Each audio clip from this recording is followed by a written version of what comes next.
আসসালামু আলাইকুম, সবাই কেমন আছেন? মেয়েটার শরীরটা হঠাৎই একটু খারাপ হয়ে গেছে আজকে রাত থেকেই, মানে ভালো শুইছে তো হঠাৎ করে অর্ধেক রাত থেকেই যে একটু একটু জ্বর। তো সকাল থেকে তেমন কিছুই খাই না, দুপুরে একটু দুধ খাওয়াইলাম, সকালবেলা একটা ডিম। এই হচ্ছে তার খাওয়া সময়। এখন এই যে অল্প একটু ভাত নিলাম, যে আসো একটু খাওয়াই দিই জোর করে, তো সে কিছু কোনোভাবেই খেতে চাচ্ছে না। এদিকে রাতের বেলা ডিম বোনা করে রাখছিলাম, সকালটাকে জামাইকে দিয়ে দিব দুপুরের খাবার, কিন্তু সকালে উঠতেই মন চায় নাই। করলা ভাজি করে রেখেছিলাম, তো আমারও একদম খাইতে মন চাইতেছে না। একদিকে মেয়েটারও শরীর ভালো না, আর জামাইকে সকালে খাবারও দিয়ে দিই নাই, সেজন্য ভালো লাগতেছে না খাইতে। তো খাবো না, খায়া তো আর উপায় নাই, অল্প খাই আর বেশি খাই। তো এখন সময় হচ্ছে রাত 8টা। সারাদিন আর কোনো ভিডিও করতে ভালো লাগে নাই, যেহেতু মেয়ের শরীরটা খারাপ, মনটাও ভালো না। এদিকে যে রাতের বেলা রান্না বান্না করতেছি, মানে যত সমস্যায় থাকুক না কেন রান্না বান্না কিন্তু করতেই হবে, কম হোক বেশি হোক, খায় আর না খায় রান্না করতেই হবে। তো এই যে ছোটো মাছ আলু দিয়ে রান্না করবো, মেখে নিলাম। এদিকে আবার এই যে মিষ্টি লাউয়ের বড়া দেখি অনেকেই বানায়, তো আমিও আজকে মিষ্টি লাউ কিনে নিয়ে আসছি, 2-3 দিন হয়েছে, তো ভাবলাম একটু বড়া বানিয়ে দেখি, মাত্র 4 পিস নিয়েছি।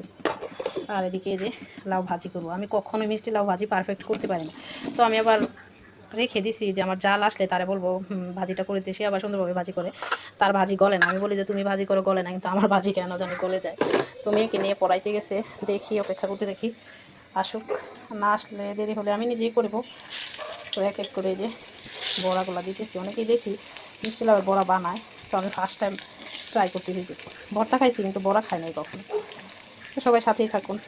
দেখি আমি কত বোকা, দেখুন আমি মানে ঝোল না দিয়ে কিন্তু তরকারি বসাই দিয়েছিলাম। 2-3 মিনিট জাল করার পরে মনে হয়েছিল আমি তো তরকারিতে ঝুলি দিইনি। তো আজকে কিন্তু ধনে পাতা দিব, গুঁড়া মাছে জামাই ধনে পাতা নিয়ে, এই যে ধনে পাতা সামনে এনে রেখি, না হলে আবার মনে থাকবে না। আমি হচ্ছে মনগুলা মানুষ। তখন লাউটাও ধুয়ে রাখবো, চোলা খালি হলে বসাই দেবো, যেহেতু 2 চোলায় 2টা খালি নাই।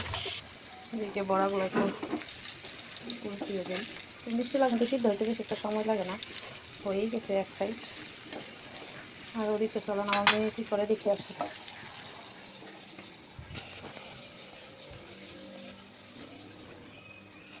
এই যে আমার আম্মু খেলাধুলা করতেছে। রান্না বান্না শেষ? আম্মু রান্না কি শেষ হয়েছে? শেষ হয় নাই? তো তারা একটু মিষ্টি লাউ আলু কুচি কুচি করে দিয়েছে, ওটা দিয়ে সে খেলা করতেছে। বাড়ি থেকে আনা মাছ এগুলা দিয়েছি অল্প, আর বাকিগুলো রেখে দিয়ে ডিপে। মা গো মা, দেখছেন আমার ডিপের কী অবস্থা, সব কিছু হাঁডি পাতিল দিয়ে ভরা। আমি আবার মাছ বক্সে বক্সে করে রেখে, আদা রসুন সব কিছু এই জন্য বক্সে ভরা বা ফ্রিজ আমার। পড়ে গেছিস কেন? তো সবাই সাথেই থাকুন। এদিকে যে রান্না বান্না শেষ, খাইতে বসলাম। শুটকির তরকারি আগের ছিল, এই যে মিষ্টি লাউয়ের বড়া, করলা ভাজি, ডিম বোনা, মানে সব কিছু রাতের একটু একটু রয়ে গিয়েছিল আর কি। আবার সিম কপি আলু দিয়ে ভাজি, সেটাও রাতেরই রয়ে গিয়েছিল। তো অল্প একদম ভাত রান্না করছি। হঠাৎ করে আমি মানে সন্ধ্যাবেলা একটু মুড়ি একটু নুডলস খেয়েছিলাম, তো খাওয়ার পরে একদম আমার এত খারাপ অবস্থা হয়েছে কি বলবো, সারা রাত ঘুমাতে পারিনি। এদিকে মিষ্টি লাউ ভাজিটা কিন্তু আমার যা করে দিয়েছে, আর এই যে ছোটো মাছের তরকারি সকালের জন্য রান্না করে রাখছি, জামাইকে দিয়ে দিব। কিন্তু আমি ঘুম থেকে মানে সারা রাত পেটের এত বেশি যন্ত্রণা করছে, আমার জামাই ঘুম দিয়ে 11টা বাজে গিয়ে আমার জন্য রাত্রে ওষুধ আনছে।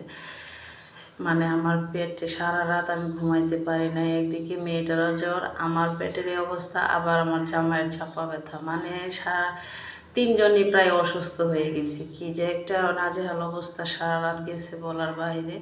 এদিকে আমার মেয়ে তো বাদ দেখে একদম মুখ লুকিয়ে রাখছে, তারা 2 বোন খেলা করতেছে। আর শরীর ভালো না, এমনিতেই খাইতে চায় না, আর হচ্ছে শরীর খারাপ, তো একদমই না খাওয়ালেই তো হয় না। তারপর একদম অল্প কয়টা ভাত আর কি রাত্রে খাওয়াইছি, দুপুরবেলাও খাই নাই, শুধু একটা ডিম সিদ্ধ হয়েছে।